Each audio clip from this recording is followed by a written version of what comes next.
नमस्कार मित्रांनो, education in minute या यूट्यूब चॅनलवर तुमच्या सगळ्यांचं स्वागत आहे. स्पर्धा परीक्षांची तयारी करणाऱ्यांसाठी अत्यंत महत्त्वाचं यूट्यूब चॅनल आहे. या चॅनलवर आपण वेगवेगळे लेक्चर अपलोड करत असतो, तसेच टेस्ट सिरीज व टेस्ट सिरीजचे एक्सप्लेनेशन देखील घेत असतो. आजच्या लेक्चरला आपण टेस्ट सिरीज बघणार आहोत. टेस्टमध्ये आजचा विषय आहे सामान्य अध्ययन, जनरल नॉलेज किंवा जनरल स्टडीज. याचे आपण काही प्रश्न बघणार आहोत. राज्यशास्त्र, अर्थशास्त्र, विज्ञान, पंचायत राज अशा वेगवेगळ्या घटकातील मिक्स क्वेश्चन आज आपण बघणार आहोत. आजची जी टेस्ट आहे ती कॉम्प्रेहेन्सिव्ह स्वरूपाची आहे. यानंतर विशिष्ट घटकावर टेस्ट होईल. जे विद्यार्थी स्पर्धा परीक्षांचा अभ्यास करतात त्या सर्व विद्यार्थ्यांसाठी अत्यंत उपयुक्त आहे आजचे लेक्चर. तर काही सामान्य अध्ययनाचे प्रश्न आपण बघूया.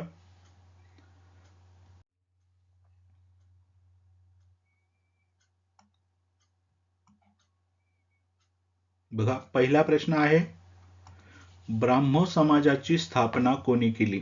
बघा, पहिला प्रश्न काय आहे, ब्राह्मो समाजाची स्थापना कोणी केली? ऑप्शन आहेत. Option number 1 Dayanand Saraswati, option number 2 Rajaram Mohan Roy, option number 3 Swami Vivekananda, option number 4 Ishwar Chandra Vidyasagar.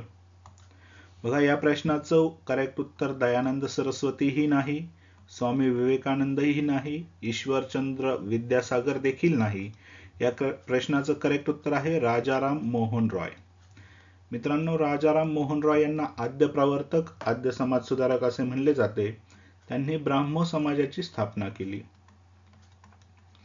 Brahmo समाज जो आहे तो राजाराम मोहन रॉय यांनी स्थापन केलेला आहे. राजाराम मोहन रॉय यांना आद्य प्रवर्तक म्हणले जाते, आद्य समाज सुधारक देखील म्हणले जाते. राजाराम मोहन रॉय यांचे जे चुलते होते जगन मोहन रॉय यांच्या पत्नी सती गेल्या होत्या, तेव्हा त्यांनी सती प्रथेविरुद्ध देखील काम केलेलं आहे. त्यानंतर आणखी बघायचं म्हणलं तर दयानंद सरस्वती यांनी आर्य समाजाची स्थापना केलेली आहे. आर्य समाज जो आहे तो दयानंद सरस्वती यांनी स्थापन केलेला आहे. यावर आणखीनही इतरही क्वेश्चन येऊ शकतात मित्रांनो. सत्यशोधक समाज, सत्यशोधक शब्दाची फोड केली म्हणजे आपल्याला लक्षात येते की सत्य शोधणारा समाज. असा जो सत्यशोधक समाज आहे याची स्थापना महात्मा ज्योतिबा फुले यांनी केलेली आहे. महात्मा ज्योतिबा फुले यांनी सत्यशोधक समाजाची स्थापना केली. आणखी जर काही विचारलं जाऊ शकतं तर आत्माराम पांडुरंग यांच्यावर देखील क्वेश्चन येऊ शकतो. आत्माराम पांडुरंग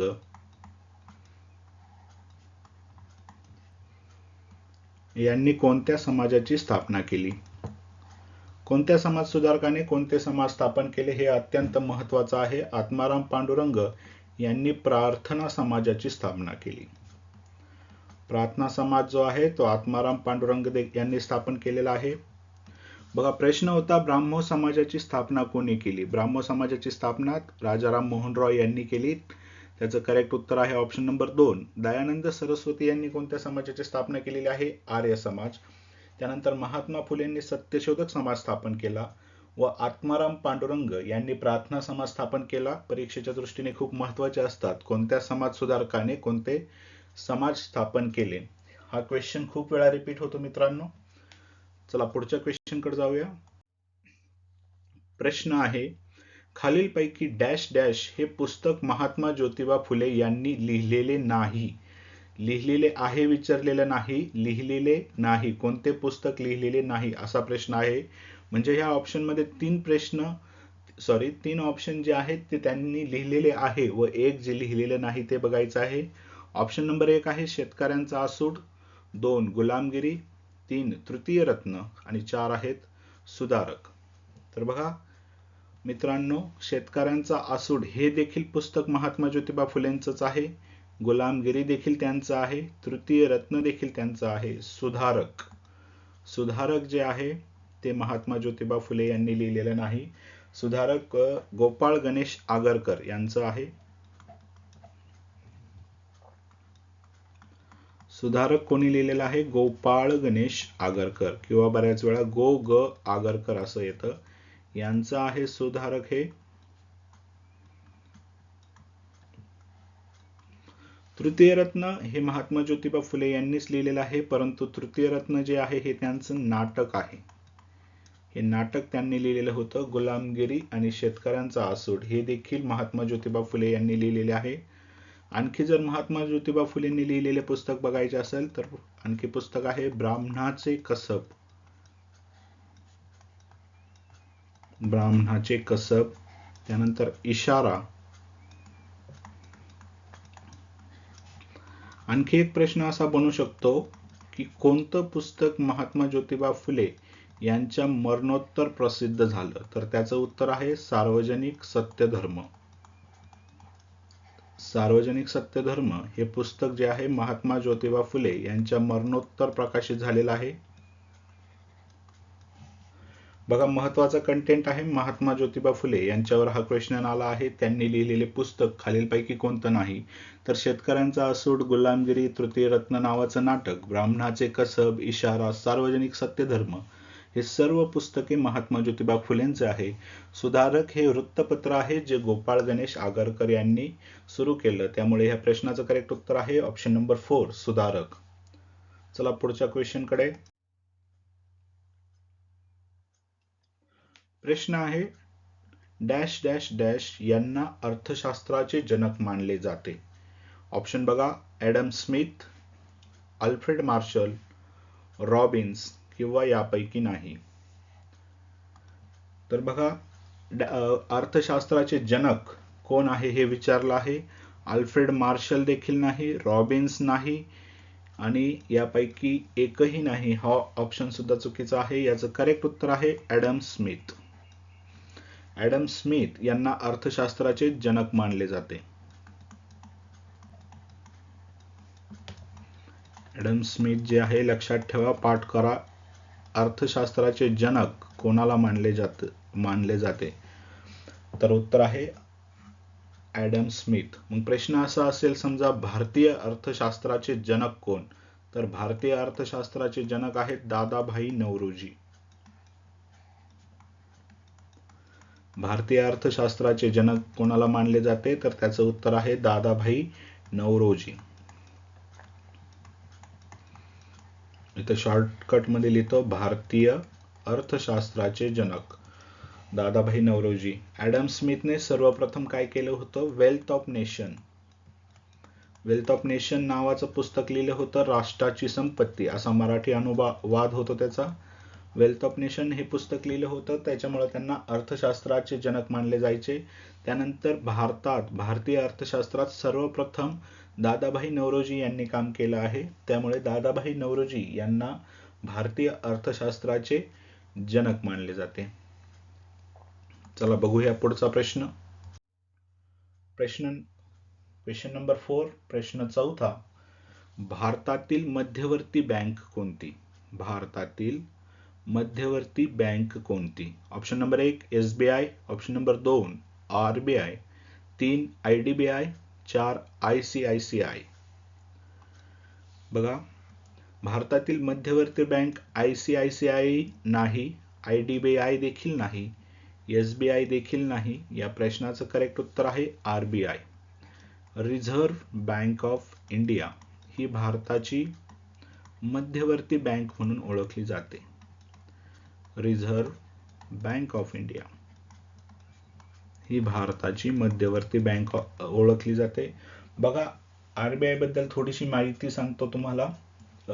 मध्यवर्ती बँक म्हणजे काय? जी बँक इतर बँकांचे नियमन करते. मध्यवर्ती बँक म्हणजे काय बघा, इथं लिहितो मी, ऑप्शन इकडे राहू द्या. आपण सगळं RBI बद्दल थोडीशी माहिती सांगतो. RBI मध्यवर्ती बँक, RBI ला मध्यवर्ती बँक म्हणतात. तर मध्यवर्ती बँक म्हणजे काय? जी बँक इतर बँकांचे नियमन करते, रेग्युलेशन करते, त्या बँकांवर कंट्रोल ठेवते. इतर बँकांचे काय करते? नियमन.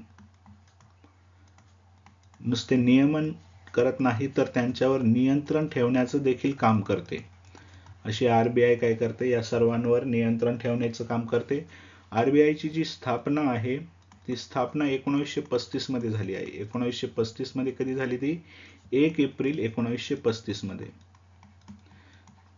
ह्या RBI च्या स्थापनेसाठी एक कायदा करण्यात आला. त्या कायद्यानुसार आरबीआयची स्थापना झाली तो कायदा पारित झाला मित्रांनो 6 मार्च 1934 ला. 6 मार्च 1934 ला कायदा करण्यात आला. त्यानुसार आरबीआयची स्थापना 1 एप्रिल 1935 ला करण्यात आली आणि भारत स्वातंत्र्य झाल्यानंतर 1 जानेवारी 1949 रोजी आरबीआयचे जे आहे राष्ट्रीयकरण करण्यात आलं म्हणजे नॅशनलायझेशन करण्यात आलं आरबीआयचं. आरबीआयची स्थापना जी आहे 1935 ची आहे. 1935 ची स्थापना आहे. 1934 च्या कायद्यानुसार आरबीआय स्थापन करण्यात आली. त्यानंतर 1 जानेवारी 1949 ला तिचं नॅशनलायझेशन म्हणजेच राष्ट्रीयकरण करण्यात आलं. सुरुवातीला आरबीआयचं मुख्यालय कोलकाताला होतं जेव्हा स्थापना झाली तेव्हा. नंतर ते जे आहे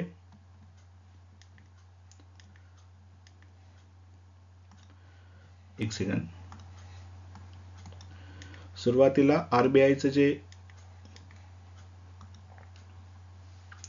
मुख्यालय होतं ते कोलकात्याला होतं.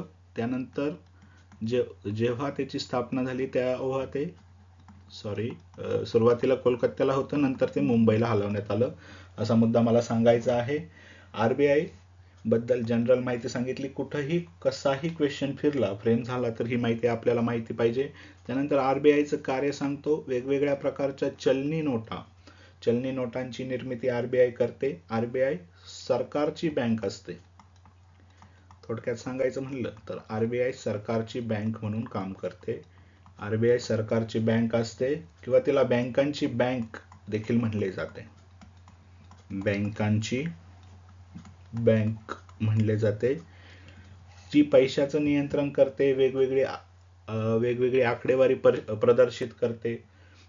असे आरबीआयचे कार्य आहे. सर्व नोटा आरबीआय छापते. आरबीआयचे पहिले गव्हर्नर आहेत ऑसबॉर्न. बघा वेगळ्या याच्यात लिहितो. आरबीआयचे जे पहिले गव्हर्नर आहे ऑसबॉर्न स्मिथ हे आरबीआयचे पहिले गव्हर्नर आहेत. त्यानंतर दुसरे गव्हर्नर आहेत जेम्स टेलर.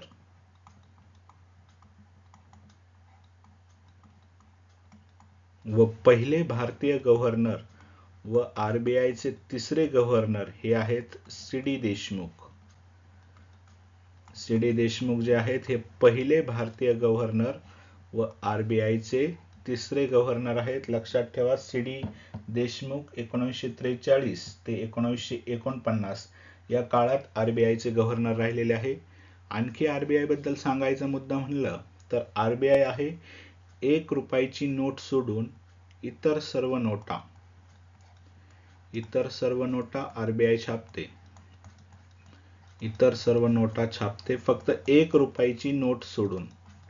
1 रुपयाची नोट कोण छापतंय? 1 रुपयाची नोट सरकार छापतं. 1 रुपयाची नोट सरकार छापते. मग इतर सर्व नोटा ज्या आहेत त्या आरबीआय छापते. 1 रुपयाची नोट भारत सरकार छापते. आरबीआय जास्तीत जास्त 10,000 रुपये. आरबीआय जास्तीत जास्त 10,000 रुपयाची नोट छापू शकते. बघा प्रश्न होता भारतातील मध्यवर्ती बँक कोणती आहे? ज्याचं करेक्ट उत्तर आहे आरबीआय. आरबीआय बद्दल मी थोडीशी जनरल माहिती सांगितली. आरबीआय मध्यवर्ती बँक म्हणून काम करते. बँकांचं नियमन आणि नियंत्रण करण्याचं काम करते. आरबीआयचा फुल फॉर्म आहे रिझर्व्ह बँक ऑफ इंडिया, जिची स्थापना झाली 1 एप्रिल 1935 6 मार्च 1934 च्या कायद्यानुसार आणि जिचं राष्ट्रीयकरण झालंय 1 जानेवारी 1949. सुरुवातीला आरबीआय स्थापन झाली तेव्हा कोलकात्याला मुख्यालय होतं. त्यानंतर ते मुंबईला हलवलेलं आहे. सद्यस्थितीत मुंबईला आरबीआयचे मुख्यालय आहे. त्यानंतर आरबीआयचं कार्य आहे बँकांचं नियमन करणे, सरकारची बँक म्हणून काम करणे. बँकांची बँक म्हणून देखील आरबीआयला ओळखलं जातं. आरबीआयचे पहिले गव्हर्नर होते ऑसबॉर्न स्मिथ, दुसरे जेम्स टेलर आणि तिसरे आरबीआयचे गव्हर्नर व पहिले भारतीय गव्हर्नर होते सी डी देशमुख.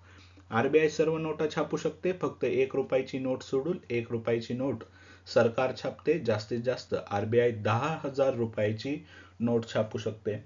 आरबीआय कितीही पैसा छापू शकत नाही, त्यासाठी त्यांच्याकडे किमान निधी मर्यादा असते. त्या निधी मर्यादा असली की मग तेवढा पैसा आरबीआय छापते. बघा पुढच्या क्वेश्चन कडे जाऊया आपण आता. सॉरी.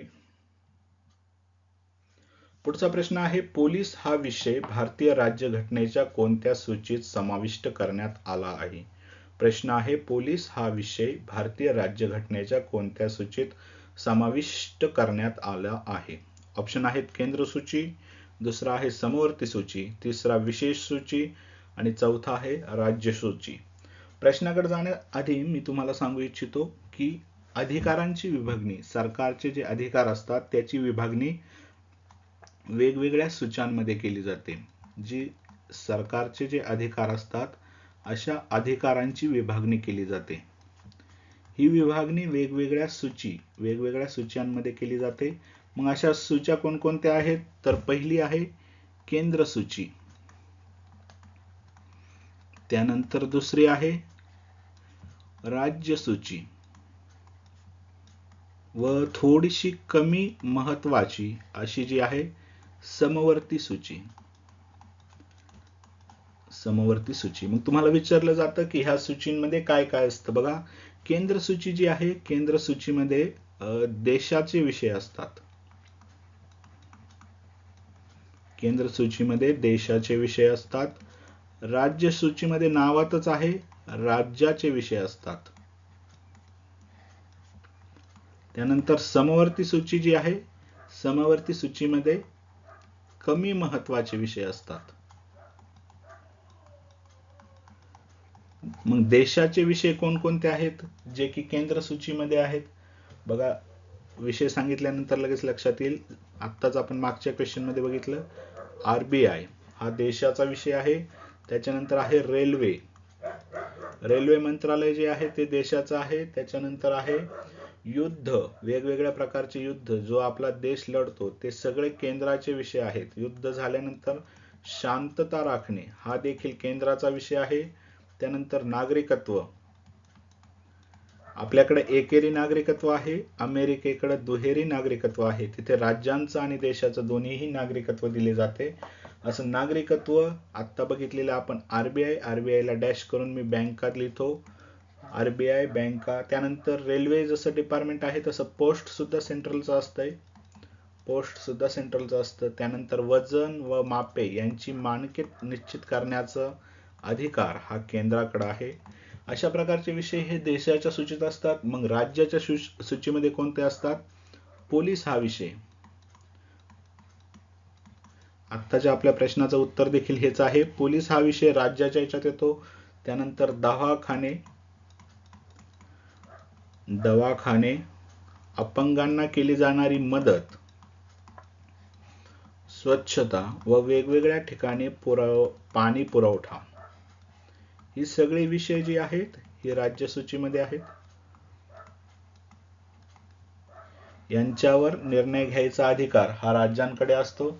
त्याच्यानंतर समवर्ती सूचीमध्ये थोडीशी कमी महत्वाचे विषय असतात. समजा विवाह म्हणा, घटस्फोट म्हणा, त्यानंतर कैदी व आरोपी यांचे नियमन म्हणा, ही असली छोटीशी थोडी कमी महत्वाची विषय जे आहेत ती समवर्ती सूचीमध्ये असतात. वेगवेगळ्या, समजा कोणाकडून न्यायालयाचा अवमान झाला तर हा विषय देखील समवर्ती सूचीमध्ये असतो. न्यायालयाचा अवमान झाला तर असले विषय देखील समवर्ती सूचीमध्ये असतात.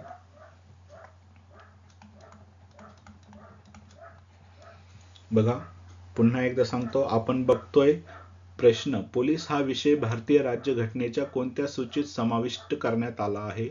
पोलीस हा विषय भारतीय राज्यघटनेच्या कोणत्या सूचीत समाविष्ट करण्यात आला आहे? राज्याची व केंद्रांच्या अधिकारांची विभागणी करण्यासाठी वेगवेगळ्या सूची असतात, जसे की केंद्र सूची, राज्य सूची, समवर्ती सूची. केंद्र सूचीमध्ये देशाचे विषय असतात, राज्य सूचीमध्ये राज्याचे विषय, समवर्ती सूचीमध्ये थोडीशी कमी महत्वाचे विषय असतात. देशाचे विषय आहेत आरबीआय, बँका, रेल्वे, पोस्ट ऑफिस, वेगवेगळ्या प्रकारचे युद्ध झाले, युद्धांचं नियमन, शांतता, नागरिकत्व, वजन आणि मापे. ही केंद्र सूचीची आहेत. राज्य सूचीमध्ये असतात राज्याचे विषय जसे की पोलीस, दवाखाने, अपंगत व्यक्तींचे नियमन, स्वच्छता आणि पाणी पुरवठा. समवर्ती सूचीमध्ये थोडी कमी महत्वाचे विषय असतात. जसे की विवाह, घटस्फोट, कैदी आरोपी यांचं नियमन, न्यायालयाचा अवमान केला तर त्याबद्दल शिक्षा, असे वेगवेगळे विषय असतात. आपल्याला प्रश्न विचारलाय पोलीस हा विषय भारतीय राज्यघटनेच्या कोणत्या सूचीत समाविष्ट आहे? याचं उत्तर आहे राज्य सूची, केंद्र सूची देखील नाही, समवर्ती सूची नाही, विशेष सूची नाही. याचं करेक्ट उत्तर आहे राज्य सूची. करेक्ट उत्तर आहे राज्य सूची. हा वेगवेगळ्या प्रकारच्या केंद्र सूची, राज्य सूची, समवर्ती सूची याबद्दल मी तुम्हाला सांगितले. याच्यावर देखील क्वेश्चन फ्रेम झाला तर तुम्ही सोडू शकतात. चला आता पुढच्या क्वेश्चन कडे जाऊ. पुढचा प्रश्न आहे राष्ट्रपतीचा कार्यकाल डॅश डॅश वर्षाचा असतो. पुढचा प्रश्न आहे राष्ट्रपतीचा कार्यकाल हा डॅश डॅश वर्षाचा असतो. ऑप्शन नंबर 1, 2, ऑप्शन नंबर 2, 3, 5 आणि 6. बघा 4 ऑप्शन पुन्हा सांगतो. 2, 3, 5 आणि 6 असे 4 ऑप्शन आहे. राष्ट्रपतीचा कार्यकाल हा डॅश डॅश वर्षाचा असतो. बघा याचं उत्तर ऑप्शन नंबर 1, 2 नाही, 3 देखील नाही, 6 देखील नाही. या प्रश्नाचं करेक्ट उत्तर आहे ऑप्शन नंबर 3. राष्ट्रपतीचा कार्यकाल हा 5 वर्षाचा असतो. राष्ट्रपतीचा जो कार्यकाल असतो हा 5 वर्षाचा असतो. राष्ट्रपतीबद्दल थोडीशी माहिती तुम्हाला सांगतो.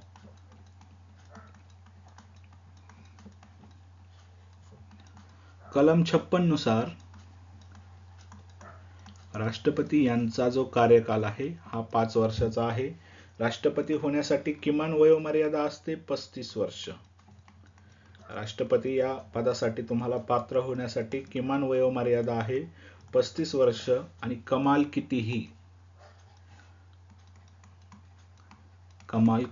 कितीही वय झालं तरीही राष्ट्रपती होता येतं.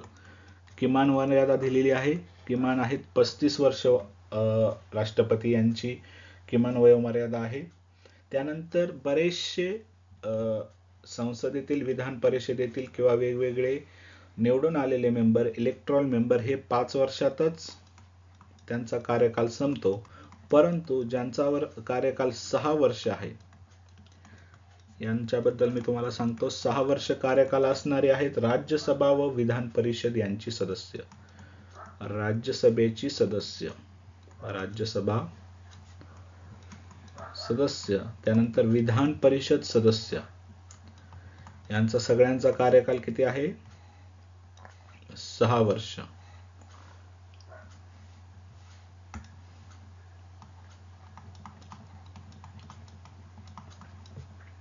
विधान परिषद सदस्य या सर्वांचा कार्यकाल जो आहे हा आहे 6 वर्ष. बघा प्रश्न आहे राष्ट्रपतीचा कार्यकाल डॅश डॅश वर्षाचा असतो, तर त्याचं करेक्ट उत्तर आहे 5 वर्ष. त्यानंतर जाऊया पुढच्या क्वेश्चनकडे. प्रश्न आहे खालीलपैकी सर्वात वरिष्ठ दर्जाचे पद कोणते? खालीलपैकी सर्वात वरिष्ठ दर्जाचे पद कोणते? ऑप्शन नंबर 1 पोलीस सह आयुक्त, ऑप्शन नंबर 2 पोलीस आयुक्त, 3 अप्पर पोलीस आयुक्त, 4 विशेष पोलीस आयुक्त. प्रश्नाकडे जाण्याआधी एकदा आपण पोलिसांची रँकिंग सिस्टीम बघू कसं असतंय. सर्वात वरच्या रँकचं असतं पद महासंचालक. पोलीस महासंचालक पद सर्वात वरिष्ठ असतं. महासंचालकानंतर येतं मित्रांनो आयुक्त. महासंचालकानंतर येतं आयुक्त. आयुक्तांच्या जोडीला सह आयुक्त देखील असतात. आयुक्तांच्या खालीच येतं ते पद, परंतु आयुक्तांच्या जोडीला सह आयुक्त देखील असतात किंवा अतिरिक्त आयुक्त देखील असतात. सह आयुक्त किंवा ऍडिशनल अतिरिक्त आयुक्त देखील असतात.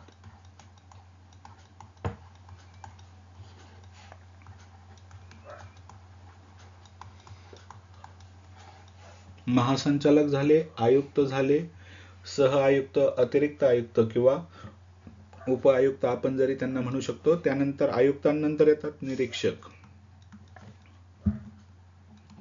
पोलीस निरीक्षक हे पद त्यानंतर येतं आयुक्तांनंतर. पोलीस निरीक्षक यांच्या मदतीला असतात सहाय्यक निरीक्षक.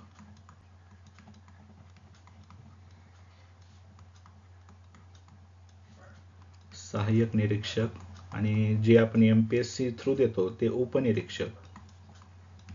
पोलीस सब इन्स्पेक्टर जसं म्हणतात, PSI, हे देखील त्यांच्या मदतीला असतात. PSI हे पद MPSC थ्रू भरलं जातं. निरीक्षक हे पद प्रमोशनने भेटतं. पोलीस इन्स्पेक्टर PI हे पद प्रमोशनने भेटतं. त्याच्यामुळे तुम्ही PI ची ऍड बघत नाही. ऍड बघता जी कशाची बघता, PSI ची बघतात. सहाय्यक निरीक्षक, उपनिरीक्षक हे निरीक्षकाच्या जोडीला असतात. त्याच्यानंतर असतं पद हवालदार, हवालदार नंतर शिपाई. अशी रँक आहे. ही रँक वाढवली तर खूप मोठी येईल. सहाय्यक, उपआयुक्त, सहाय्यक निरीक्षक, उपनिरीक्षक. आपल्याला विचारलं काय आहे, आपल्याला क्वेश्चन मध्ये विचारलं आहे सर्वात वरिष्ठ दर्जाचे पद. तर बघा ऑप्शन मध्ये आहे, महासंचालक ऑप्शन मध्ये नाही, परंतु सर्वात वरिष्ठ दर्जाचे विचारलं आहे. तर याच्यातलं पोलीस आयुक्त, सह आयुक्त नाही येत मित्रांनो, अप्पर पोलीस आयुक्त देखील नाही येत, विशेष पोलीस आयुक्त ही नाही. या प्रश्नाचं करेक्ट उत्तर आहे पोलीस आयुक्त. शेजारी रँकिंग बघून घ्या परत एकदा, ज्यांच्या थोडं कन्फ्युजन असेल त्यांनी रँकिंग बघून घ्या. त्यानंतर येऊया पुढच्या प्रश्नावर.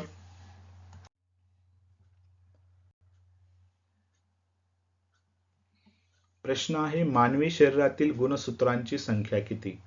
बघा प्रश्न आहे मानवी शरीरातील गुणसूत्रांची संख्या किती. Option number 1 46, 2 36, 3 26, 4 16. या प्रश्नाच्या उत्तराकडे जाण्या अगोदर थोडंसं तुम्हाला प्रश्नात विचारलं काय आहे ते समजून सांगतो. बघा पुरुष आणि स्त्री यांच्यात वेगवेगळे प्रकारचे गुणसूत्र असतात. पुरुष आणि स्त्री यांच्यात वेगवेगळे प्रकारचे गुणसूत्र असतात. त्यापैकी 44 जे आहेत हे बॉडी कॅरेक्टर असतात, ज्यामुळे पुरुषाच्या शरीराची वेगवेगळी फंक्शनिंग होते. अशा प्रकारची गुणसूत्र असतात 44. स्त्रीमध्ये देखील 44 अशी गुणसूत्र असतात. आणि जी उरलेली दोन आहेत त्यानुसार तो पुरुष आहे की स्त्री कळतं. अशा प्रकारे पुरुषामध्ये गुणसूत्र असतं XY आणि स्त्रीमध्ये असतं XX. हा जो Y आहे मित्रांनो, हा डिसाइड करतो की मुलगा आहे की मुलगी आहे. म्हणून पुरुष हा रिस्पॉन्सिबल असतो, जे की अपत्य होणार असतं त्यासाठी पुरुष रिस्पॉन्सिबल असतो. हे गुणसूत्र आहेत 44 अधिक XY, हे गुणसूत्र पुरुषाचं आहे. त्यानंतर 44 अधिक XX हे गुणसूत्र आहे स्त्रीचं. यांची बेरीज केली XY ची तर आपल्याला संख्या मिळते 46. अशा प्रकारे दोन्हीही गुणसूत्र असतात. 46 ही संख्या मिळते. 46 मधील जे 44 आहे पुरुष आणि स्त्री दोघांमध्ये, ते बॉडी कॅरेक्टर डिफाईन करतात आणि XY XX हे डिफाईन करतं की स्त्री होणार की पुरुष होणार, किंवा मेल आहे किंवा फिमेल आहे, हे यावरून डिसाइड होतं. तर आपल्याला काय विचारलं आहे, मानवी शरीरातील गुणसूत्रांची संख्या किती. तर याचं करेक्ट आन्सर आहे 46. बघा 46. जेनेटिक इनहेरिटन्स किंवा क्रोमोझोमल ॲबनॉर्मॅलिटीज या प्रकारचं सायन्सवाल्यांना चॅप्टर आहे. त्यामध्ये आणखी माहिती आहे याची. जेनेटिक इनहेरिटन्स बघा तुम्ही, किंवा क्रोमोझोमल ॲबनॉर्मॅलिटीज. क्रोमोझोमल बेसिसवर कोणताही चॅप्टर बघा, त्यामधील हा क्वेश्चन आहे. हा क्वेश्चन स्पर्धा परीक्षा, वेगवेगळ्या सरळ सेवा यांसाठी खूप फेवरेट आहे, त्याच्यामुळे आजच्या लेक्चरमध्ये आपण घेतला. ठीक आहे, चला पुढच्या क्वेश्चन कडे. बघा पुढचा प्रश्न आहे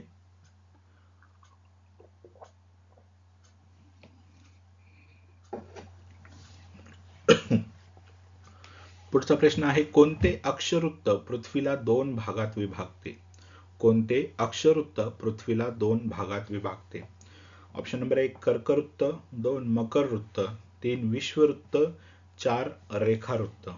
प्रश्नाकडे जाण्याआधी एकदा कर्कवृत्त, मकरवृत्त म्हणजे काय हे जनरली बघू आपण.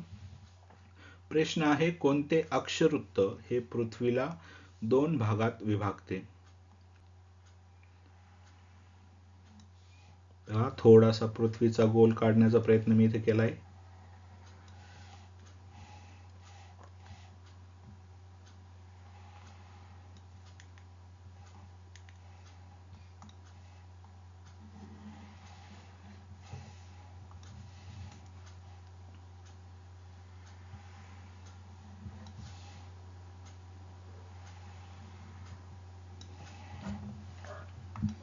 ठीक आहे. प्रश्न आहे कोणते अक्षवृत्त? तर बघा, हे जे सेंटरचं आहे हे असतं विश्ववृत्त. हे जे सेंटरला आहे ते असतं विश्ववृत्त. त्यापैकी थोडंसं वर हे असतं कर्कवृत्त आणि ह्या इथे असते आर्टिक वृत्त. सेम खाली विश्ववृत्ताच्या खाली असते मकर वृत्त. मकर वृत्तानंतर असते अंटार्क्टिक वृत्त आणि इथं असतं दक्षिण ध्रुव. बघा, थोडीशी डायग्राम काढून समजावण्याचा प्रयत्न करतो मी. इथं आहे दक्षिण ध्रुव, इथं आहे उत्तर ध्रुव. उत्तर ध्रुव, दक्षिण ध्रुव. सगळ्यात पहिलं वरचं जे वृत्त आहे ते आहे आर्टिक. त्यानंतर त्याखाली आहे कर्कवृत्त. कर्कवृत्ताच्या खाली सेंटरला विश्ववृत्त येते. विश्ववृत्त. विश्ववृत्ताच्या खाली असते मकर वृत्त आणि मकर वृत्ताच्या खाली असते अंटार्क्टिक वृत्त. अंटार्क्टिक वृत्त यांचं सगळ्यांचं डिनॉमिनेशन आहे इथं असतं 0, 0 अंश. 0 अंशाचं असतं 23.5 अंशाला जे असतं ते असतं कर्कवृत्त. 66.5 अंशाला असतं आर्टिक वृत्त. 23.5 अंश उत्तर. उत्तर लक्षात ठेवायचं. उत्तर दिशेला 23.5 अंश. दक्षिण दिशेला 23.5 अंश असतं मकर वृत्त. त्यानंतर दक्षिण दिशेला 66.5 अंश असतं अंटार्क्टिक वृत्त. अशा प्रकारे पृथ्वीची विभागणी आहेत. हे वेगवेगळे वृत्त आहेत. त्यांचं डिनॉमिनेशन डाव्या साईडला दिलं आणि उजव्या साईडला कोणतं वृत्त आहे ते दिलं. तर बघा मित्रांनो, हे जे वृत्त आहे हे आहे विश्ववृत्त. विश्ववृत्त आहे हे. मग आपल्याला विचारलं आहे कोणते अक्षवृत्त पृथ्वीला 2 भागात विभागते. इथं तर विश्ववृत्त दिसतंय. 0 डिग्रीचे विश्ववृत्त जे आहे ते पृथ्वीला 2 भागात विभागत आहे. कोणते 2 भाग? उत्तर ध्रुव आणि दक्षिण ध्रुव. या 2 भागात हे विश्ववृत्त जे आहे हे पृथ्वीला विभागते आहे. यामध्ये लक्षात ठेवण्याची गोष्ट अशी आहे, हे ज्या आडव्या रेषा असतात पृथ्वीवरील, ज्या आडव्या रेषा असतात त्यांना अक्षवृत्त म्हणतात. आडव्या रेषांना काय म्हणतात? अक्षवृत्त म्हणतात. असे अक्षवृत्त किती आहेत? 181 अक्षवृत्त आहे. 181 अक्षवृत्त आहे. त्यापैकीच एक जे पृथ्वीला दोन्ही भागात विभागते ते आहे विश्ववृत्त. विश्ववृत्त बघा, इथं रेडने हायलाइट करतो. हे जे आडवी रेषा आहे ही पृथ्वीला 2 भागात विभागते. या 0 अंशाच्या विश्ववृत्तालाच अक्षवृत्त म्हणले जाते. या 0 अंशाच्या विश्ववृत्तालाच अक्षवृत्त म्हणले जाते. म्हणून इथं प्रश्नात विचारला आहे कोणते अक्षवृत्त पृथ्वीला 2 भागात विभागते. तर याचं करेक्ट उत्तर आहे विश्ववृत्त. कारण की उत्तर ध्रुव आणि दक्षिण ध्रुव अशा 2 भागात ते विभागते. अक्षवृत्तांची संख्या आहे 181. आणखी एक असतात उभ्या रेषा, ज्यांना रेखावृत्त म्हणतात. रेखावृत्तांची संख्या आहे 360. मग यांचा उपयोग कशासाठी होतो? तर पृथ्वीवरील स्थान, काळ, टाइम कळण्यासाठी अक्षवृत्त व रेखावृत्त यांचा उपयोग होतो. पृथ्वीवरील वेळ वगैरे कळण्यासाठी रेखावृत्त आणि हवामान वगैरे कळण्यासाठी अक्षवृत्त यांचा उपयोग होतो. येऊया पुन्हा प्रश्नाकडे मित्रांनो. बघा, प्रश्न आहे कोणते अक्षवृत्त पृथ्वीला 2 भागात विभागते. तर याचं उत्तर आहे विश्ववृत्त. बघा, याचं उत्तर आहे विश्ववृत्त. हे पृथ्वीला काय करते? 2 भागात विभागते. याचं उत्तर नाही. कर्कवृत्तही नाही, मकर वृत्त आणि रेखावृत्त देखील नाही. परंतु तो क्वेश्चन जर फ्रेम झाला तर तुम्हाला उत्तर आलं पाहिजे. क्वेश्चन कसाही फ्रेम होऊ शकतो. अक्षवृत्तांची संख्या सांगा, रेखावृत्तांची संख्या सांगा. 66.5 अंश उत्तर ध्रुवावरील वृत्त कोणते आहे? तर त्याचं उत्तर आर्टिक असलं पाहिजे. या अशा प्रकारचा क्वेश्चन येऊ शकतो जो तुम्ही करून घ्या. चला ठीक आहे, वळूया पुढच्या प्रश्नाकडे. ओके, पुढचा प्रश्न आहे रेड क्लिप लाईन खालीलपैकी कोणत्या 2 देशांमधील सीमा दर्शवते. बघा, प्रश्न आहे रेड क्लिप लाईन खालीलपैकी कोणत्या 2 देशांमधील सीमा दर्शवते. Option number 1 Bharat Pakistan, Bharat Myanmar, Bharat Sri Lanka आणि भारत आणि चीन. तर बघा, प्रश्नाकडे जाण्याआधी भारत आणि पाकिस्तानची जेव्हा फाळणी होणार होती, भारताची जेव्हा फाळणी होणार होती तेव्हा इथं थोडंसं करेक्शन आहे. रेड क्लिप नाही, रॅडक्लिफ नावाचा अधिकारी भारतात आला. कोण आला? रॅडक्लिफ नावाचा भारतात अधिकारी आला. या रॅडक्लिफ नावाच्या अधिकाऱ्याने पंजाब, बंगाल व आसाम या राज्यांची विभागणी केली. पंजाब, बंगाल व आसाम यांची विभागणी केली. नुसती विभागणीच नाही केली, तर या राज्यांची सीमा निश्चित केली.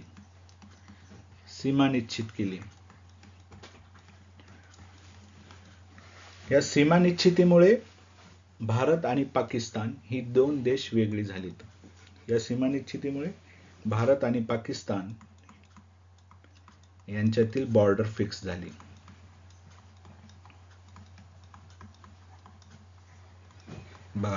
रॅडक्लिफ लाईन कोणामध्ये आहे? इथे आपल्याला आन्सर मिळून जातं. ही रॅडक्लिफ जी लाईन आहे ही भारत आणि पाकिस्तान या दोन देशांमध्ये आहे.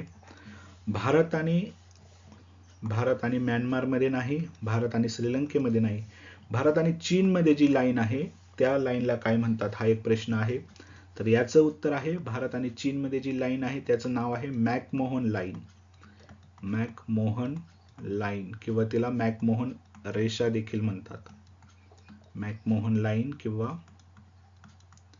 मॅकमोहन रेषा.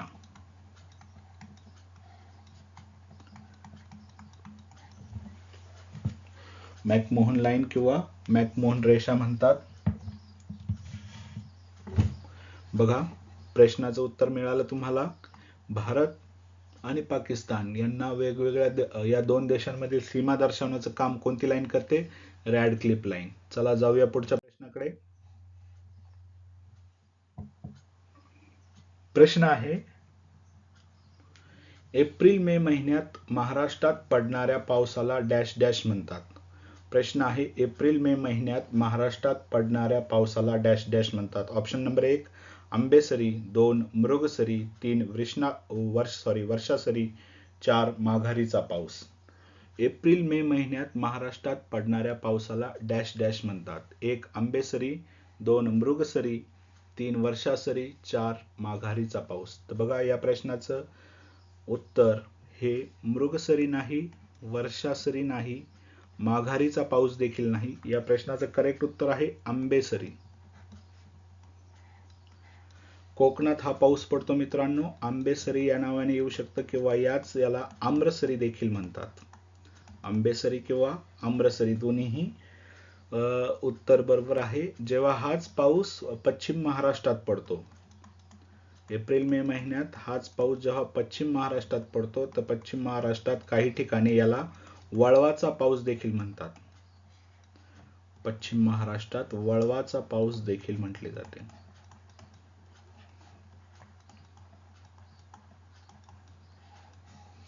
चला वळूया पुढच्या प्रश्नाकडे. बघा, प्रश्न आहे, प्लासीची लढाई कोणामध्ये झाली? प्रश्न आहे, प्लासीची लढाई कोणामध्ये झाली? ऑप्शन आहे इंग्रज व पेशवे, ऑप्शन नंबर 2 इंग्रज व मराठी, ऑप्शन नंबर 3 सिराज व इंग्रज, ऑप्शन नंबर 4 कासिम व इंग्रज. बघा, प्रश्न पुन्हा वाचतो. प्लासीची लढाई ही कोणामध्ये झाली? प्लासीची लढाई कोणामध्ये झाली? ऑप्शन नंबर 1 इंग्रज व पेशवे, ऑप्शन नंबर 2 इंग्रज आणि मराठी, ऑप्शन नंबर 3 सिराज व इंग्रज, ऑप्शन नंबर 4 कासिम व इंग्रज. प्रश्नाकडे जाण्याआधी थोडीशी हिस्टॉरिकल बॅकग्राऊंड सांगतो मी प्रश्नाचं. सिराज उद्दौला हा अत्यंत पॉवरफुल होता. त्याला सैन्य घेऊन हरवणं शक्य नव्हतं. सिराज उद्दौला हा अत्यंत पॉवरफुल होता. त्याला सैन्य घेऊन हरवणं शक्य नव्हतं. अशा सिराज उद्दौल्याला तटबंदी आहे. तटबंदी घातली कोणी? तटबंदी इंग्रजांनी घातली. ही अशी तटबंदी घातली इंग्रजांनी. सिराज उद्दौला इंग्रजांना म्हणाला की तुम्ही माझ्या प्रदेशात राहता, मलाच तटबंदी करू नका, असं सिराज उद्दौलाने इंग्रजांना सांगितलं. तरीही इंग्रजांनी सिराज उद्दौलाला तटबंदी घातली. ही तटबंदी फ्रेंचांना घाबरून घातली होती. इंग्रज फ्रेंचांना घाबरून घातलेली तटबंदी होती. परंतु सिराज उद्दौलाने याचा वेगळाच अर्थ घेतला आणि त्याने 146 इंग्रजी अधिकाऱ्यांना पकडून डांबून ठेवले. त्यापैकी 123 मेले, 123 यांची डेथ झाली, 23 वाचले. हे 23 वाचले. हे 23 मधील एक होता हॉलवेल. हॉलवेल नावाचा अधिकारी हा इंग्रजांकडे गेला व त्याने क्लाइव्हला सांगितले की अशा प्रकारे सिराजउद्दौलाने आपल्या 146 अधिकाऱ्यांबरोबर केले. त्याच्यामुळे क्लाइव्हने सिराजउद्दौलाच्या विरोधात युद्ध पुकारले. मग प्लासीची लढाईमध्ये एका बाजूला होता सिराजउद्दौलाच्या मदतीला होता मीर मदान. आणि ह्या दुसऱ्या बाजूला प्लासीच्या लढाईमध्ये दुसऱ्या बाजूला व्हर्सेसला होते रॉबर्ट क्लाइव्ह.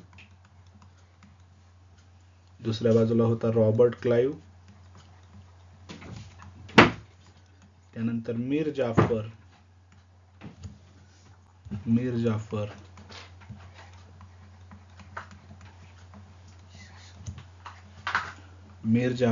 त्यानंतर राय दुर्लभ सेठ,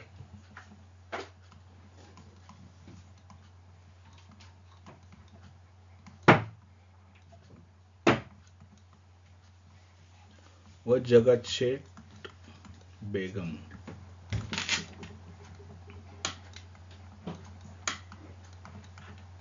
प्लासीची लढाई यांच्यामध्ये झाली बघा. एका बाजूला होता सिराजउद्दौलाच्या मदतीला मीर मदान आणि दुसऱ्या बाजूला होते रॉबर्ट क्लाइव्ह, मीर जाफर, राय दुर्लभ सेठ आणि जगत शेठ बेगम. या दोघांमध्ये प्लासीची लढाई झाली.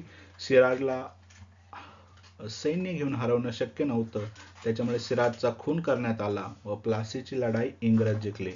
रॉबर्ट क्लाइव्ह जिंकले. या प्लासीच्या लढाईलाच इंग्रजी सत्तेचा भारतात पाया किंवा इंग्रजी सत्तेची स्थापना होण्याचं मेन कारण मानलं जातं प्लासीची लढाईला. प्रश्न आहे प्लासीची लढाई कोणामध्ये झाली, तर त्याचं उत्तर आहे काय येईल उत्तर? इंग्रज व पेशवे नाही, इंग्रज व मराठी नाही, तर त्याचं करेक्ट उत्तर आहे सिराज व इंग्रज. कासिम व इंग्रज देखील नाही. चला जाऊया पुढच्या प्रश्नाकडे. प्रश्न आहे भारताचा पहिला व्हाईसरॉय कोण होता? Option number 1 Warren Hastings, 2 Bentinck, 3 Curzon, 4 यापैकी नाही. बघा, भारताचा पहिला व्हाईसरॉय कोण होता? उत्तराच्या एक्सप्लेनेशन कडे जाण्याआधी एकदा तुम्हाला प्रश्नाशी रिलेटेड थोडीशी माहिती सांगतो. बघा, सुरुवातीला बंगाल प्रांत होतं, बंगाल, मद्रास अशी प्रांत होती, 3 प्रांत होती. बंगालचा गव्हर्नर होता क्लाइव्ह. बंगालचा जो गव्हर्नर होता क्लाइव्ह होता. त्यानंतर बंगालचा गव्हर्नर जनरल, लक्षात ठेवा ही खूप महत्वाची माहिती आहे, बंगालचा गव्हर्नर जनरल. त्यानंतर बंगालचा गव्हर्नर जनरल हा होता हेस्टिंग. बंगालचा गव्हर्नर जनरल होता हेस्टिंग. त्यानंतर प्रांत एकत्रीकरण झालं. त्यानंतर आला भारताचा गव्हर्नर जनरल. भारताचा गव्हर्नर जनरल होता बेंटिंग. आणि भारताचा व्हाईसरॉय. ही अशी वेगवेगळी महत्वाची पदं आहेत, यांच्यावर बऱ्याच वेळा क्वेश्चन येऊन गेलेले आहेत. त्यानंतर आला भारताचा व्हाईसरॉय.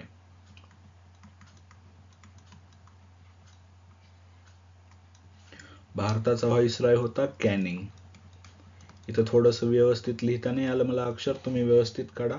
अशा प्रकारे होता. आपल्याला विचारला काय आहे प्रश्न, भारताचा पहिला व्हाईसरॉय कोण? तर भारताचा व्हाईसरॉय आहे कॅनिंग. ऑप्शन मध्ये कुठेही तुम्हाला कॅनिंग दिसत नाही. वॉरन हेस्टिंग नव्हे, वॉरन हेस्टिंग बंगालचा गव्हर्नर जनरल होता. बेंटिंग भारताचा गव्हर्नर जनरल होता. कर्जनचा विषयच नाही, म्हणून याचं करेक्ट उत्तर आहे यापैकी नाही.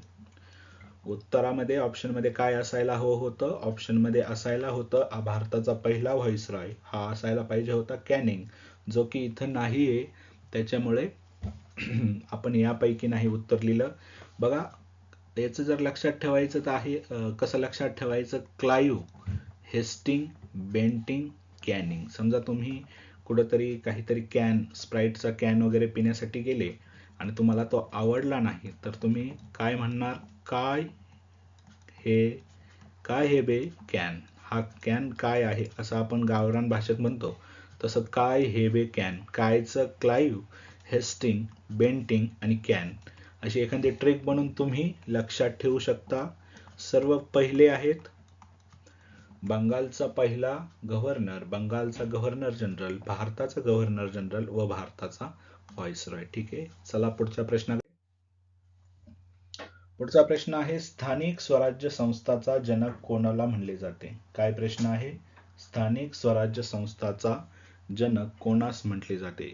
Lord Ripon, Lord William Bentinck, Lord Wellesley आणि लॉर्ड डलहौसी असे 4 ऑप्शन आहेत. बघा, स्थानिक स्वराज्य संस्था पंचायत राज मधील प्रश्न आहे हा. थोडीशी माहिती सांगतो आधी.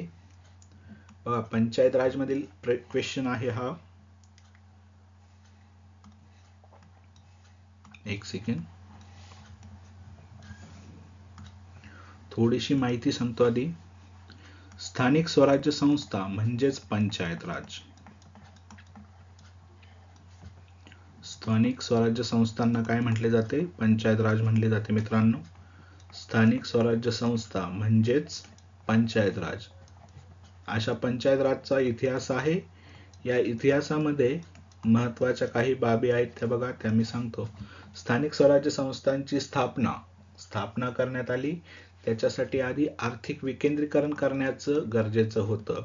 याचबरोबर हा देखील क्वेश्चन खूप महत्त्वाचा असतो. आर्थिक विकेंद्रीकरणाचा ठराव कोणी मांडला? आर्थिक विकेंद्रीकरण, तर आर्थिक विकेंद्रीकरण केलंय लॉर्ड मेयो याने आणि त्यानंतर स्थानिक स्वराज्य संस्थाची स्थापना केली. तर स्थानिक स्वराज्य संस्थाची स्थापना केलेली आहे लॉर्ड रिपन याने. हे आपल्या प्रश्नाचं उत्तर आहे. त्याआधी हा जो थोडासा इतिहास आहे त्यात लॉर्ड मेयो देखील महत्त्वाचा आहे. स्थानिक स्वराज्य संस्थांची स्थापना जी केली आहे ती लॉर्ड रिपन याने केलेली आहे. याचं उत्तर लॉर्ड विल्यम बेंटिंग नव्हे, वेलेस्ली नव्हे, डलहौसीही नव्हे. याचं करेक्ट उत्तर आहे लॉर्ड रिपन, स्थानिक स्वराज्य संस्थाचा जनक. कारण पंचायत राजमधील स्थानिक स्वराज्य संस्था याची स्थापना लॉर्ड रिपन याने केलेली आहे. चला पुढच्या प्रश्नाकडे.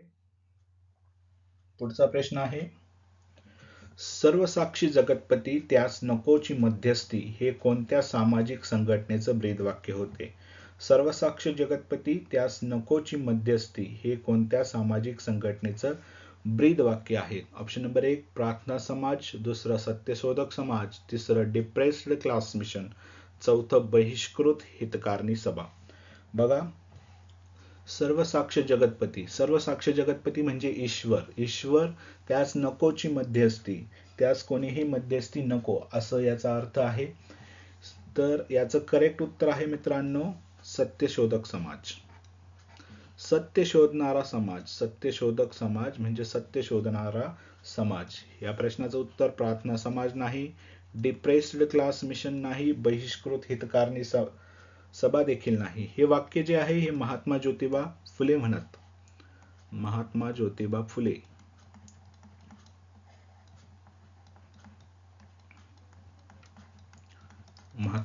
फुले हे म्हणत, सर्वसाक्षी जगतपती त्यास नकोची मध्यस्थी म्हणजे ईश्वर एकच आहे, ईश्वर निर्गुण आहे, निराकार आहे, त्यांच्याकडे आम्हाला काही मागण्यासाठी कोणत्याही पंडिताची गरज नाही. जसं यासाठी महात्मा ज्योतिबा फुले आईवडिलांचं उदाहरण देतात. जसं आईवडिलांकडे मुलाला काही लागत असलं किंवा पाहिजे असलं तर तो कोणताही मध्यस्थी घालत नाही, तसंच आम्हालाही ईश्वराकडे काही लागत असेल तर आम्ही कोणताही मध्यस्थी घालणार नाही, असा या वाक्याचा अर्थ होतो. सर्वसाक्ष जगतपती म्हणजेच ईश्वर त्यास नकोची मध्यस्थी हे महात्मा ज्योतिबा फुले यांनी स्थापन केलेल्या सत्यशोधक समाजाचं वाक्य आहे. तर याचं उत्तर आहे सत्यशोधक समाज, जे की महात्मा ज्योतिबा फुले यांनी स्थापन केलेला आहे. त्यानंतर याच्यातले बाकीचे ऑप्शन जर बघितले मित्रांनो तर प्रार्थना समाज जो आहे, प्रार्थना समाज आत्माराम पांडुरंग यांनी स्थापन केलेला आहे. प्रार्थना समाजाची जी स्थापना आहे ती आत्माराम पांडुरंग यांनी केलेली आहे. त्यानंतर जो डिप्रेस क्लास मिशन जे आहे ते वीरा शिंदे, डिप्रेस्ड क्लास मिशनची स्थापना वीरा शिंदे यांनी केलेली आहे. बहिष्कृत हितकारणी सभा ची स्थापना डॉक्टर बाबासाहेब आंबेडकरांनी केली आहे.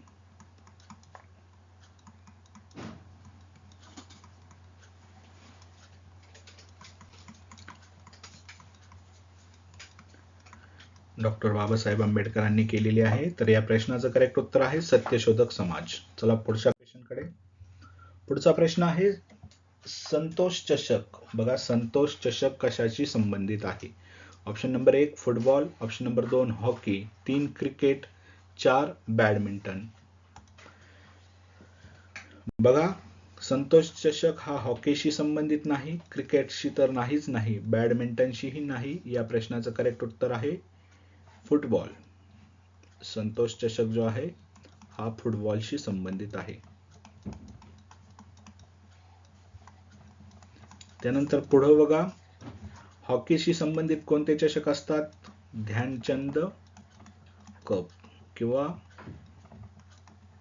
ध्यानचंद कप किंवा आगा खान कप हे हॉकीशी संबंधित आहे. त्यानंतर बघा बॅडमिंटनशी असतात उबेर कप, थॉमस कप.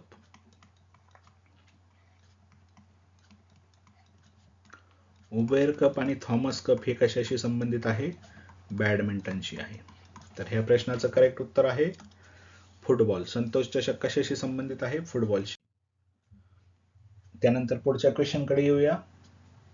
प्रश्न आहे पुढचा, कोणत्या कायद्याने भारतातील कंपनींची व्यापारी मक्तेदारी रद्द केली? ऑप्शन नंबर 1 1833, ऑप्शन नंबर 2 1813, 3 1774 आणि 1773. 33 चा सनदी कायदा, 13 चा सनदी कायदा, 74 चा पिट्स इंडिया ऍक्ट, 73 चा रेग्युलेटिंग ऍक्ट.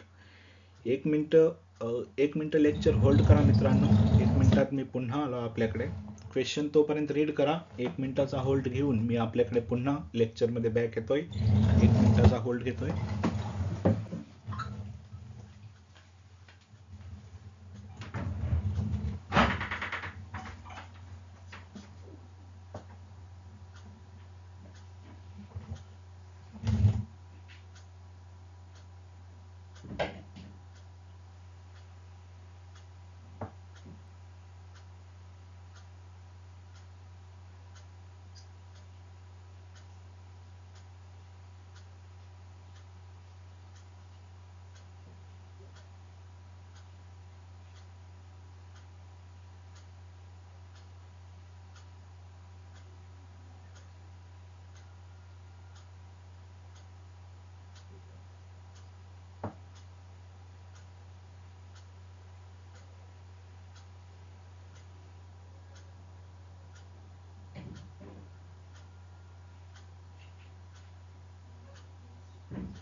थँक्यू मित्रांनो, तुम्ही 1 मिनिट होल्ड केल्याबद्दल.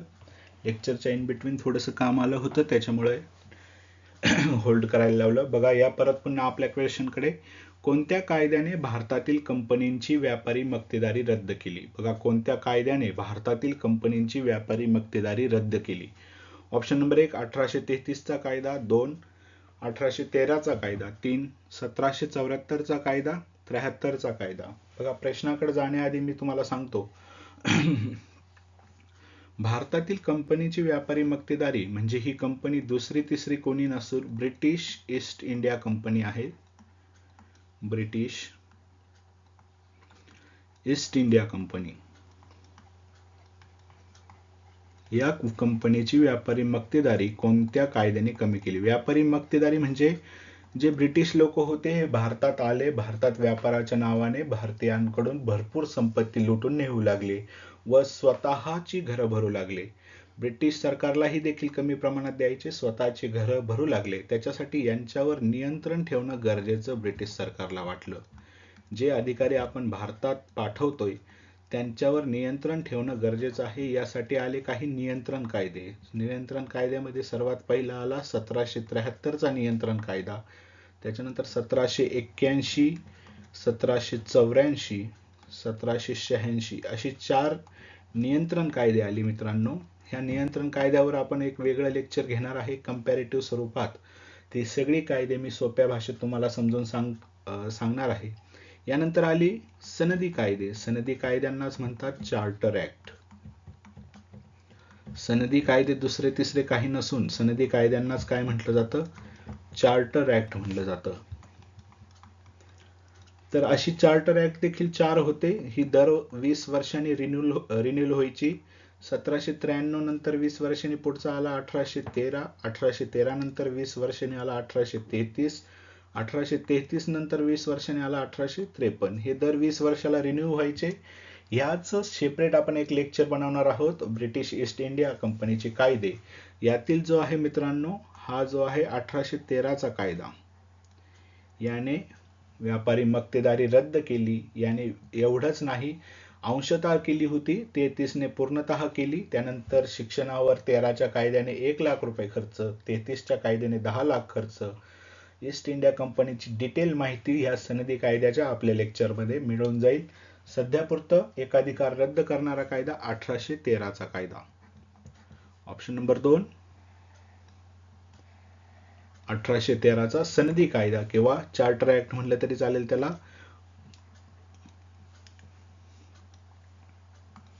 सनद 1813 सनदी कायदा किंवा 1813 चार्टर ऍक्ट हे या प्रश्नाचं करेक्ट उत्तर आहे मित्रांनो. चलो या पुढच्या प्रश्नाकडे. पुढचा प्रश्न आहे, सातमाळा व हरिश्चंद्र बालाघाट या डोंगर रांगांमधून कोणती नदी वाहते? Option number 1 Godavari, 2 Narmada, 3 Tapi, 4 Bhima. तर या प्रश्नाचं उत्तर भीमा नाही, तापी देखील नाही, नर्मदा देखील नाही. या प्रश्नाचं करेक्ट उत्तर आहे गोदावरी. सातमाळ व अजिंठा सातमाळ व हरिश्चंद्र बालाघाट या डोंगर रांगांमधून कोणती नदी वाहते? तर उत्तर आहे गोदावरी. तुमच्यासाठी एक प्रश्न आहे, तापी नदी ही आणि भीमा नदी या कोणत्या डोंगर रांगांमधून वाहतात? तापी नदी व भीमा नदी या कोणत्या डोंगर रांगांमधून वाहतात? तुम्ही लेक्चरच्या इथपर्यंत आला असाल तासभराच्या कंटेंटमध्ये, तर ह्या प्रश्नाचं उत्तर कमेंट सेक्शनमध्ये द्या, नक्की द्या. तापी व भीमा या नद्या कोणत्या डोंगर रांगांमधून वाहतात? गोदावरीचं सांगितलं मी तुम्हाला, सातमाळ व हरिश्चंद्र बालाघाट. कमेंट सेक्शनमध्ये ह्या 2 नद्यांच्या डोंगर रांगा टाका. येऊया पुढच्या याच्यात. पुढच्या क्वेश्चनवर येऊया. गोबर गॅसमध्ये मुख्यतः कोणते वायू असतात? बघा, गोबर गॅसमध्ये मुख्यतः कोणते वायू असतात? तर मिथेन, ब्युटेन नाही, ड्युटी आल्सो ब्युटी नाही, ब्युटेन, CO2 नाही. या प्रश्नाचं करेक्ट उत्तर आहे मिथेन, CO2. बघा, मिथेनला केमिकलच्या भाषेत लिहायचं म्हणलं तर CH4 लिहितात प्लस CO2. हे असं त्याचं स्पष्टीकरण आहे. ह्या कार्बनला 4 हायड्रोजन अटॅच असतात. 4 हायड्रोजन अटॅच असतात ह्या कार्बनला, म्हणून याचा जो फॉर्म्युला आहे हा CH4 आहे. CH4 ला दुसरं तिसरं काही नाही, तर त्याला मिथेन म्हणतात. त्याला काय म्हणतात? मिथेन म्हणतात.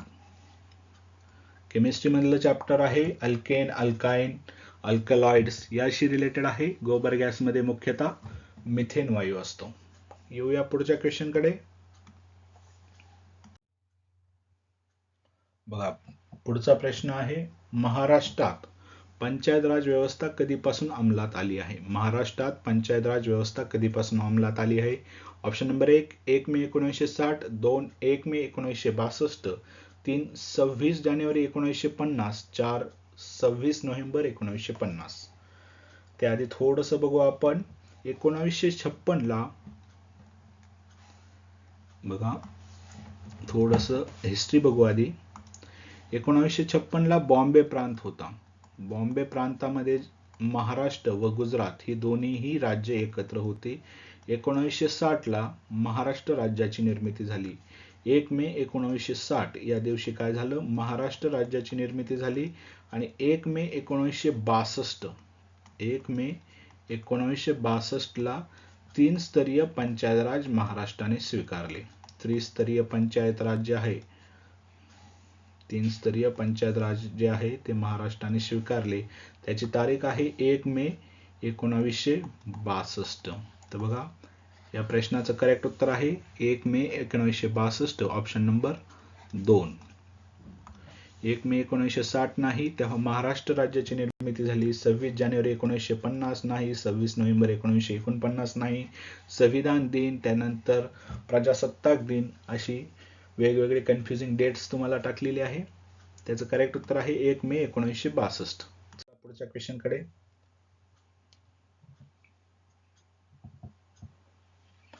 पुढचा प्रश्न आहे, त्रिस्तरीय पंचायत राजची संकल्पना कोणत्या कमिटीने मांडली? या प्रश्नावर एक सेपरेट आपलं लेक्चर आहे मित्रांनो. मी लेक्चर ते लवकरच आपल्या चॅनलला अपडेट करेल. त्रिस्तरीय पंचायत राज, द्विस्तरीय पंचायत राज, अशोक मेहता, बलवंतराय मेहता, सगळ्या समित्या डिटेलमध्ये एक्सप्लेन केल्या जातील व त्या लक्षात ठेवण्यासाठी ट्रिकही दिली जाईल. तुम्ही ते लेक्चर बघा, ह्या पूर्ण क्वेश्चनचं उत्तर तुम्हाला तिथे मिळून जाईल. एक ट्रिक देखील आहे.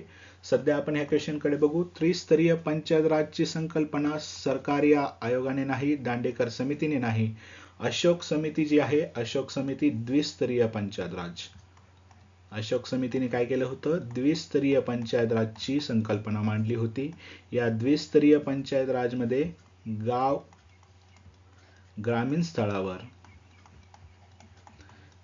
व ग्रामीण स्थळावर एक ग्रामपंचायत असावी. येथील पंचायत समितीचा स्तर गायब केला होता आणि डायरेक्ट जिल्हा स्तर होता. असे द्विस्तरीय अशोक मेहता यांनी मांडली. आणि त्रिस्तरीय जे की आता चालू आहे, गाव, ग्रामीण स्तर, मध्य स्तर आणि जिल्हा किंवा उच्च स्तर, ही अशी पंचायत राजची संकल्पना बलवंतराय मेहता समितीने मांडलेली आहे. ओके, तर या प्रश्नाचं करेक्ट उत्तर आहे बलवंतराय मेहता समिती. येऊया पुढच्या प्रश्नाकडे. प्रश्न आहे, भाववाढीच्या काळात पुढील कोणते परिणाम होतात? भाववाढीच्या काळात पुढील कोणते परिणाम होतात?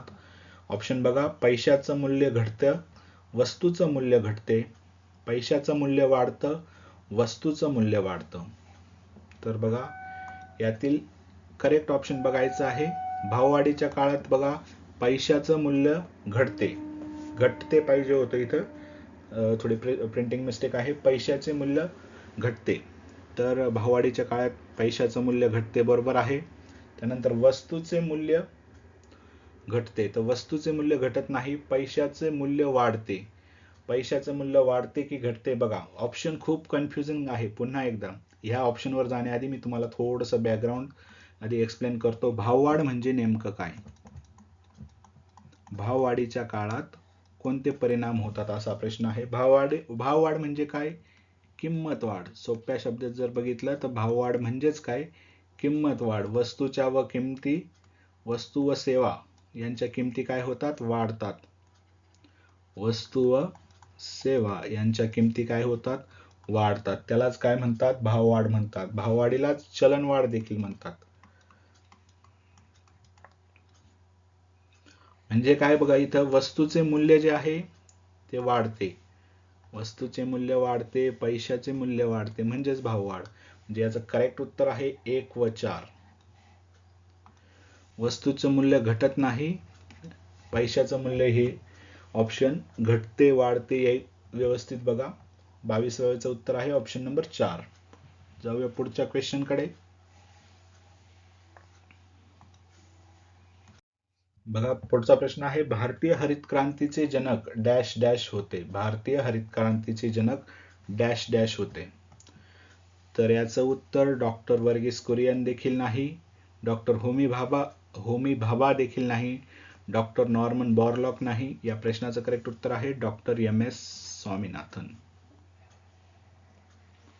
भारतीय हरित क्रांतीचे जनक आहेत डॉक्टर MS स्वामीनाथन. करेक्ट उत्तर आहे. लक्षात राहू द्या, क्वेश्चन येऊ शकतो, खूप महत्वाचा आहे. त्यानंतर जॅक्सनचा वध करणारे, पुढचा प्रश्न, जॅक्सनचा वध करणारे अनंत कान्हेरे कोणत्या संघटनेशी संबंधित होते? ऑप्शन बघा, अभिनव भारत, अनुशीलन, भवानी मंदिर आणि शिवाजी क्लब. जॅक्सनचा वध करणारे अनंत कान्हेरे कोणत्या संघटनेशी संबंधित होते? बघा, जॅक्सनचा वध जो आहे, जॅक्सनचा जो कलेक्टर होता, जॅक्सन इंग्रजांच्या काळातील कलेक्टर होता जॅक्सन, याचा वध कोणी केलेला आहे? अनंत कान्हेरे यांनी केला आहे. अनंत कान्हेरे यांनी केला. यांच्याबद्दल हिस्ट्री सांगायची जर सांगितली तर पुण्यात प्लेगची वगैरे साथ पसरली होती. त्यावेळेस यांनी खूप अत्याचार केले, लोकांवर अत्याचार केले. त्याचा जबाब म्हणून त्यांचा वध अनंत कान्हेरे यांनी केला.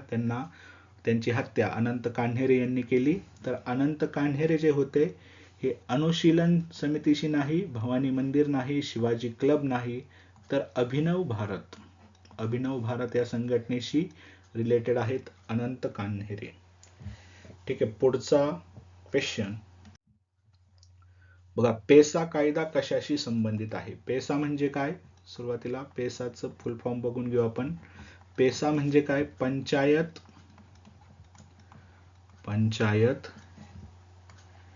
Extension to schedule areas act.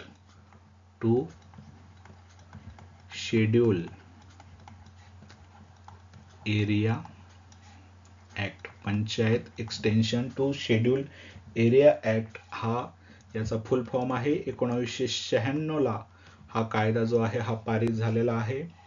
बघा, प्रश्न आहे, पेसा हा कायदा कशाशी संबंधित आहे? माहिती अधिकार नाही, अनुसूचित क्षेत्र हे याचं करेक्ट उत्तर आहे. बाल हक्क व लोकपाल विषयक देखील नाही. लोकपाल विषयक नाही, बाल हक्क नाही, माहिती अधिकार देखील नाही. याचं करेक्ट आन्सर आहे अनुसूचित क्षेत्रे. बघा, आजच्या लेक्चरला जवळपास 25 प्रश्न आपण बघितली. खूप महत्वाची 25 प्रश्न आहेत. त्याच्यात बऱ्याचशा गोष्टी कन्सेप्शनल बेसिसवर मी समजून सांगितल्या तुम्हाला. ही सगळी प्रश्न वेगवेगळ्या एक्झामला येऊन गेलेली आहेत. वेगवेगळ्या प्रश्न ही जी आहे वेगवेगळ्या एक्झामला, गव्हर्नमेंट एक्झामला येऊन गेलेली आहे. खूप महत्वाचे प्रश्न आहेत. त्यानंतर तुम्हाला जर लेक्चर आवडलं असेल तर लेक्चरला लाईक करायला विसरू नका. लेक्चरचा कंटेंट महत्त्वाचा वाटला असेल तर लाईक करायला विसरू नका. तुम्ही वेगवेगळ्या एक्झामची तयारी करत असाल तर चॅनलला सबस्क्राईब करा, कारण की खूप महत्त्वाचा कंटेंट मी याच्यावर अपलोड करत असतो. वेगवेगळे कन्सेप्ट 1-1 तास 1.5 तास शिकवत असतो. त्यानंतर जसे जसे पेपर जवळ येतील, वेगवेगळ्या स्पर्धा परीक्षा असतील, त्यानंतर गट ब, PSI, STI, ASO असेल, सरळ सेवा असेल, यांच्या fast track batch, marathon batch ह्या घेत असतो आपण. चॅनलला अपडेट अपलोड करत असतो. त्याच्यामुळं चॅनलला सबस्क्राईब करायला विसरू नका, म्हणजे लेक्चर अपडेट केल्यानंतर तुमच्यापर्यंत नोटिफिकेशन येईल. काही कंटेंट महत्त्वाचा वाटला तर लाईक करा. लेक्चरमध्ये मी तुम्हाला 2 प्रश्न विचारले आहेत. त्या 2 प्रश्नांची उत्तरे कमेंट सेक्शनमध्ये द्या. आणखी आपण नवीन प्रश्नसंचासह, नवीन टेस्टसह पुढच्या लेक्चरमध्ये भेटू. तोपर्यंत हा सेट रिव्हाइज करा, ही टेस्ट रिव्हाइज करा.